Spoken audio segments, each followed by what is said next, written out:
Hey, this is Sky. Welcome to my YouTube channel. It's Sunday. I like to do a little study group for warriors. I go over 6 points that I've pulled from my morning studies, and we just kind of hash it out. Let's get into it. Learn to rest, not to give up. Now, you may have heard that one before. Let's say it again. Learn to rest, not to give up. A lot of people give up too soon. They feel tired and they feel like, okay, I'm time to give up. It's just time to rest. Rest for a minute or two. Give yourself enough rest. Sometimes when we're lifting heavy weights in the gym, we gas out too fast when we don't give ourselves enough rest in between sets. If you're doing light weights and the goal for the day is to burn some calories, and you may not need more than 30 seconds, a minute, 60 seconds for a rest. You get back at it. Some people like to superset. I don't like to do that. I think it's important to give yourself at least a little bit of rest in between sets, but when you're doing those heavy weights, that real struggle, that's the real struggle. The struggle that could hurt you. When you're doing those types of weights, as when you're going through life with struggle that can hurt you. It's important to give yourself recovery time, to be able to fully recover from that load that you lifted, so you're ready to lift it again, so you're ready to go again. This is why rebound relationships are harmful. They're not helpful. That fling you have to get over that love that broke your heart is not helping you.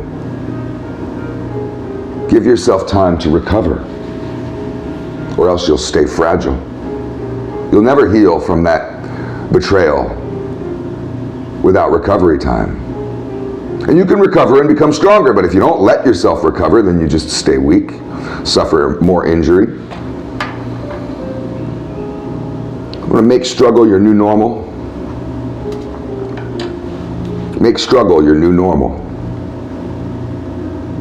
That means to embrace the process, the daily grind. We're not looking forward to a life of laziness. I think a lot of people look forward to a life of laziness. That's what retirement means to them. That's what winning the lottery means to them. They wish every day that they didn't have to go to work. Not a warrior. A warrior embraces the struggle as their normal. For the warrior, the rest can feel torturous sometimes. The demented warrior who doesn't understand the value of short periods of rest and what to do during those rests becomes the mercenary.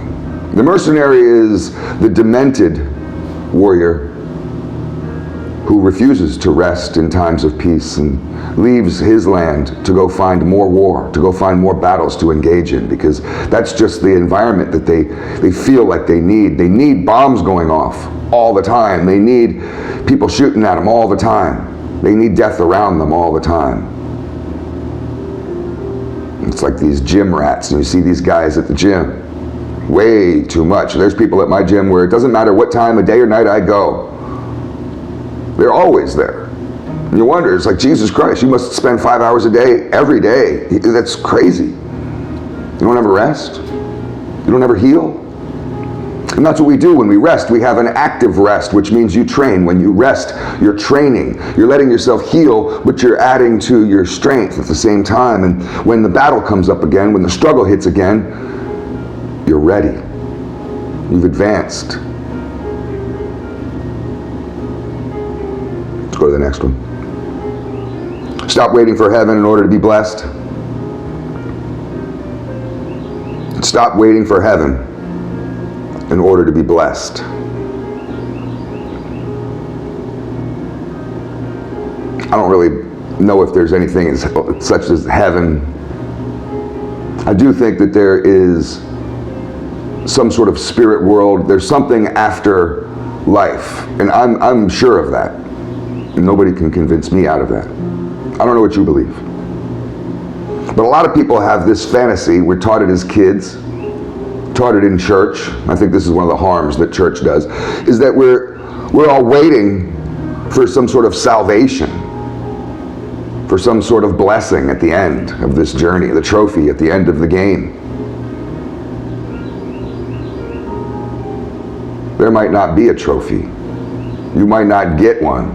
You might not get to heaven. There might not be a heaven. It may just be lights out, like the nihilists believe. That's what my mom believes. She's a nihilist. She doesn't believe in anything. And she thinks when you die, it's just lights out, light switch, bam. Darkness, silence, that's it, nothing.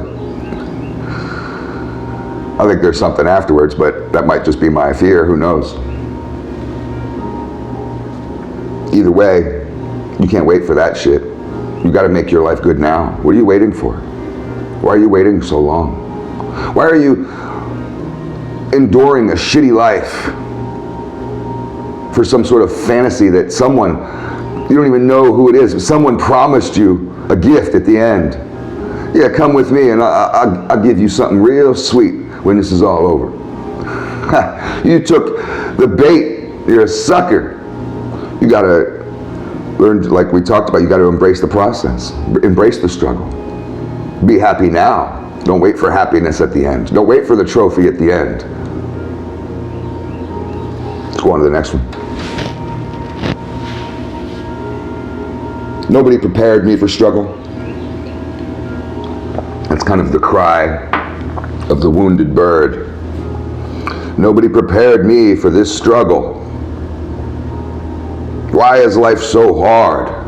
How many times have we said that? Have we asked that with our fist in the air? Why is life so hard? And why is it easy for everybody else, so hard for me? Why am I so lonely while everybody else easily finds love? I can't find any. I'm in the desert all alone and I just can't find any. Why is everybody else successful? Everything I do fails. I'm the opposite of King Midas. Everything he touched turned to gold. Everything I touched turned to shit. Why? Why have I had so many mental problems? Addictions, PTSD, bad luck. Why have I had all the health problems? You can just keep going on with these questions. This is all forms of struggle that we go through. Nobody prepared me for this shit. Nobody warned me that this is what it was going to be like. People filled me with fantasies when I was a little boy. You could be anything you want. You're going to have a wife and a family, and you're going to have a house with a white picket fence. And I had none of that. Instead, I went homeless. Joined gangs. Nobody prepared me for this struggle, but it doesn't matter.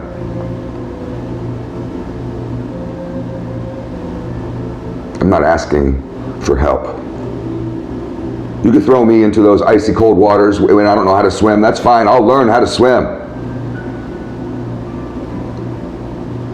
Because I have that warrior spirit. Let's go on to the next one. I was promised utopia as a kid. See, the last one was this cry of naivete, of youth that we give when we're naive and stupid and we say, nobody prepared me for the struggle. The next one is the same thing almost. I was promised utopia. Where's my utopia? This is what so many of these activists are doing. And so many politicians as well. And so many religious people in organized churches and those types of places. They're all fantasizing and spewing this ridiculous notion of utopia. There's never been a utopia. Never. There never will be a utopia. Stop fantasizing about some bullshit like that. You're going to make society a better place for everybody. No, you won't, and you never will, and nobody ever will, and you're stupid if you think you are. All you can do is handle yourself. Be an example. Be that shining light on the hill for others to be drawn to you. Let your cup overflow. But you're not changing society, motherfucker. You're not changing the fucking world, motherfucker. You're not going to create some fucking utopia because of your progressive bullshit, motherfucker. That's a source of suffering for you. This utopian fantasy is a source of suffering. Go find anybody who fantasizes about utopia. They're the most unhappy motherfucker you know. Let's go to the next one. A life of struggle is a life of meaning. Whereas the life of luxury that you desire is hell on earth. Let me read that one again because it's long. A life of struggle is a life of meaning. Whereas the life of luxury that you desire, that is hell on earth. This life of lazy luxury that you wish that you had, of sitting on the beach drinking Mai Tais, not having any responsibility, not having any schedule, having people serve you. You got all the technology and convenience in the world. You got a bank account through the roof, and you have no struggle. That's not happiness, that's hell. When you go to hell, that's what it'll be. You think it's going to be fire. They'll take all your struggle away, and you'll deteriorate and wither into the weakest loser. Hell is weakness. You get strong through suffering. Righteousness, virtue, character, being good, that's strength. To a life of struggle. I've gone through a life of struggle. Since the day I was born homeless. I've gone through a lifetime of struggle. With every affliction and mental fucking problem that they come up with, oh, I got it. If there's any bad luck to be had, I'm gonna step in it. Why don't I just kill myself? Take the easy way out. That's right. Killing yourself's the easy way out. You'll get to utopia, right? Because that's what you've been promised, right?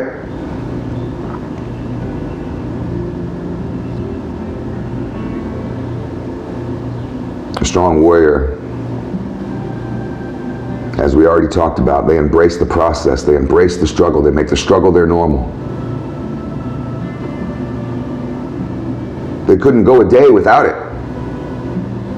Give a motherfucking warrior the day off to go sit on the beach with Mai Tais, and he will sit there for maybe 10 minutes, finish that drink, and then look around and say, you know what? Maybe I'll go for a jog. That's struggle. Maybe I'll do some push-ups. That's struggle. Maybe I'll see how far out I can swim and try to surf those waves. That's a creative struggle. You need something to keep you hard.